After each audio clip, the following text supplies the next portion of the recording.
अस्सलाम वालेकुम नाज़रीन, मैं हूं आपका होस्ट मियां गुरम और आप देख रहे हैं पाकिस्तान नेशनल टीवी। नाज़रीन, जैसे कि आप जानते हैं कि कल लाहौर की बहुत ज़्यादा खौफनाक सूरत हाल थी और मैदान जंग बन गया था। फोर्सेस की जानिब से यहाँ पे स्ट्रेट गोलियाँ मारी गई, कारकुन शहीद हो गए और बहुत सारे ज़ख्मी हो गए। उसके बाद जो है मुल्क के जो उलमा थे, अल्लामा आसिफ अशरफ जलाली थे, फजलुर रहमान साहब थे और इसके अलावा सिराजुल हक साहब थे और मुफ्ती मुनीब साहब थे। इन्होंने एक अहम इजलास बुलाया। मुफ्ती मुनीब साहब की तरफ से उलमा का एक अहम इजलास बुलाया गया जिसमें यह फ़ैसला हुआ आज मुल्क में पहिया जाम हड़ताल की गई। इसके अलावा फजलुर रहमान साहब की तरफ से तरीके लब्बैक पाकिस्तान की भरपूर हमायत का ऐलान किया गया। उसके बाद जो है वो शेख रशीद साहब ने सुबह एक अहम पैगाम पहुंचाया कि हमारे तरीके लब्बैक पाकिस्तान वालों से मुज़ाकरात स्टार्ट हो गए हैं। तो मेरे साथ इस पर बात करने के लिए मजलिस शूरा के रुकन अल्लामा फारूकुल हसन साहब मौजूद हैं। तो आइए इनसे सवालात करते हैं। अस्सलाम वालेकुम सर। वालेकुम अस्सलाम वरहमतुल्लाह। सर, पहले तो बहुत ही अफसोसनाक वाक़या था कि बहुत सारे कारकुन आपके शहीद हो गए और बहुत सारे ज़ख्मी हो गए। कल जो है वो गाहे बगाहे आप जो है पैगामात पहुँचाते रहे हैं और जो उनके शहदा की जो बॉडी थी वो आपने जनाजा पढ़ा के उनके शहरों में रवाना कर दिया है। आज शेख रशीद साहब की तरफ से एक अहम बयान आया कि हमारे तरीके लब्बैक वालों से मुज़ाकरा स्टार्ट हो गए हैं। तो अचानक ऐसी क्या तब्दीली आ गई और उस मुज़ाकरात का क्या नतीजा निकला? देखें जी, ये पहले पीछे से एक काफ़िला आया है, बहुत बड़ा काफ़िला आया है। ये आपका अगर कैमरा कैप्चर कर सके तो ज़रा ये दिखा दीजिएगा कि इतनी लाशें गिराने के बावजूद भी हुक्मरानों तुम हार गए हो, हजूर के गुलाम जीत गए हैं। ये महज मेरे रब का फजल है, हमारा कोई इख्तियार नहीं है। हम बिल्कुल बेबस और लाचार लोग हैं। ये सब मेरे रब की ताकत है। लब्बैक लब्बैक लब्बैक या रसूल अल्लाह। मैं यही कहूँगा जो हमारे क़िबला अमीरुल मुजाहिदीन फरमाया करते थे, वलहुल किब्रियाउ फिस समावाति वल अर्द। ये सारी शानें उसी रब की हैं जिसने अपने हबीब के ज़िक्र को, उनकी इज़्ज़त को बुलंद किया है। बैठे भाई। अच्छा सर, 5 मुतालबात तहरीक लब्बैक पाकिस्तान के थे, उसमें से एक मुतालबा था हाफिज़ साद रिजवी साहब की रिहाई है।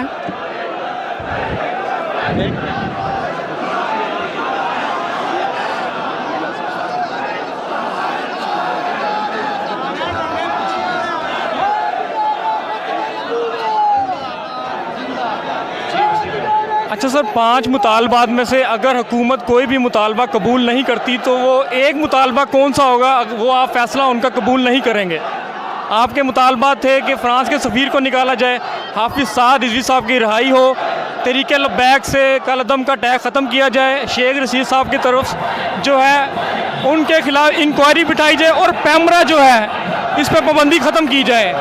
कौन सा ऐसा मुतालबा है जो एक आप मानने पर तैयार हो जाए?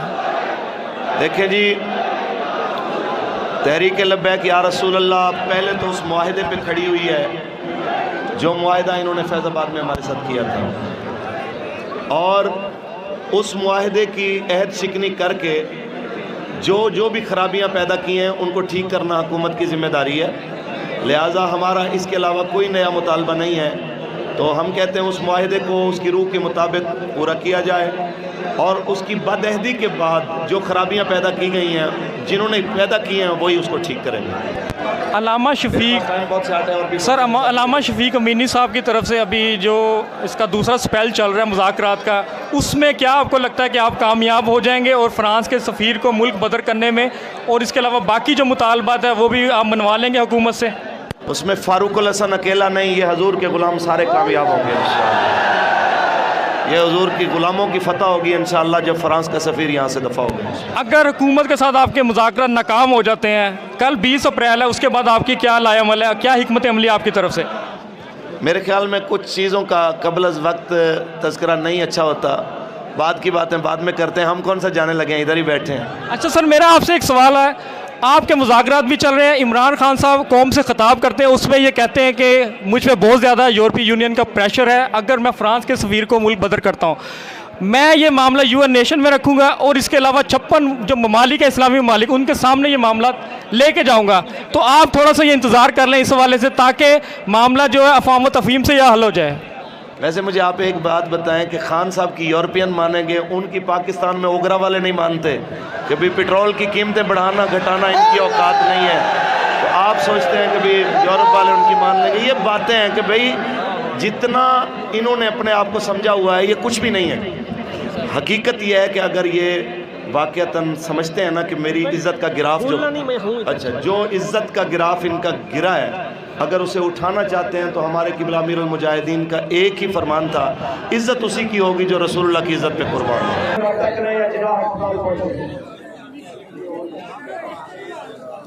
जिनाह अस्पताल जनाब मोहम्मद इफ्तिखार साहब, अल्लाह ताला करे कि उन्हें खालिक ज़िंदगी अता फरमाए। आप दुआ कीजिए, शायद आपकी दुआ की बरकत से अल्लाह उन्हें सेहत अता फरमाए। अल्लाह करे कि वो जल्द सेहतयाब हो।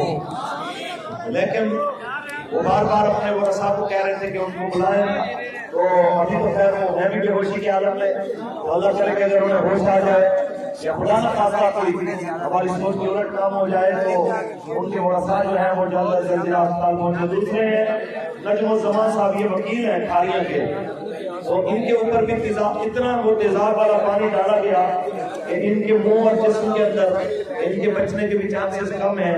ये भी वहाँ पर मौजूद है, इनके भी वरसा जो है वो मरकज में रब्ता करें। और इसके अलावा जो जख्मी है, मैं बस इतना कहना चाहता हूँ कि मस्जिद जख्मियों से भरी हुई है। यूं लगता है जैसे किसी शाम या फलस्तीन की मस्जिद में, किसी जंगज़दा इलाके या यमन की मस्जिद में हम जाते हैं और सारी मस्जिद जख्मियों से जनाब भरी हुई, पर हर जख्मी कहता है हमें हुक्म फरमाइए कि हम जनाब क्या कर सकते हैं।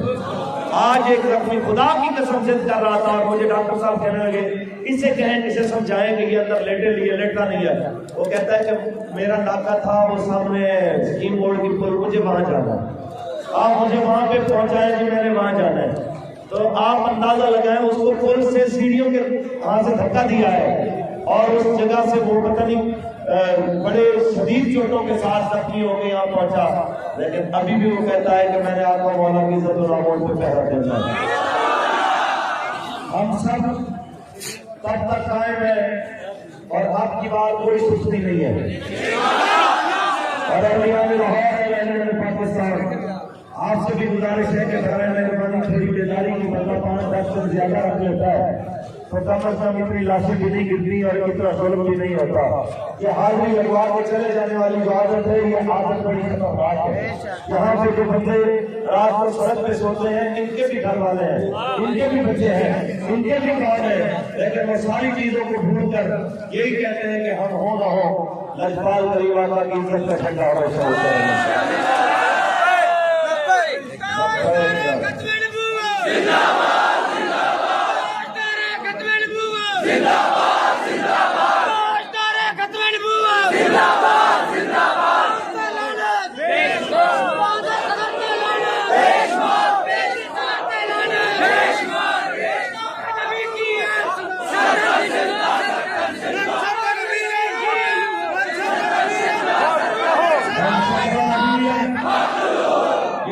दो चार पैगाम थे, इनको फौरी तौर पे पहुंचा दें। और खास तौर पे जितने धरने पूर्व जवार में या पाकिस्तान के किसी कोने में इस धरने के अलावा चल रहे हैं, उन सबको खत्म करके मरकजी धरने में पहुंचे कि मरकजी धरना यही है, ये मरकज का हुक्म है कि कोई धरना इस धरने के अलावा नहीं होगा।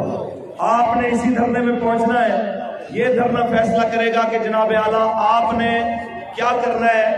आप सबकी ये जिम्मेदारी है कि जितने भी साथी हैं पाकिस्तान के किसी कोने में धरना अगर जारी है तो वो धरना खत्म करके मरकजी धरने में पहुंचे। और दूसरी गुजारिश ये हमने की थी कि हमारे अमीर मोहतरम साहबजादा मोहम्मद साद हुसैन रिजवी साहब जेल में बैठ के या उलमा में कहीं बैठ के इस जगह के अलावा प्रेस कॉन्फ्रेंस करें और कहें कि धरना उठा दो, तो हमने धरना उठाना। ये हमारी मुज़ाकराती कमेटी सारी मिलके इस जगह के अलावा किसी बंद कमरे में या किसी जगह गाड़ी में बैठ के कहे कि जनाब आप लोगों ने धरना उठा देना है तो हमने उठना। बस ये दो चार चीजें आपने ज़हन में रख ली। अल्लाह ताला आपको सलामत रखे। आप आपके सवाल से किताब करेंगे। लब्बैक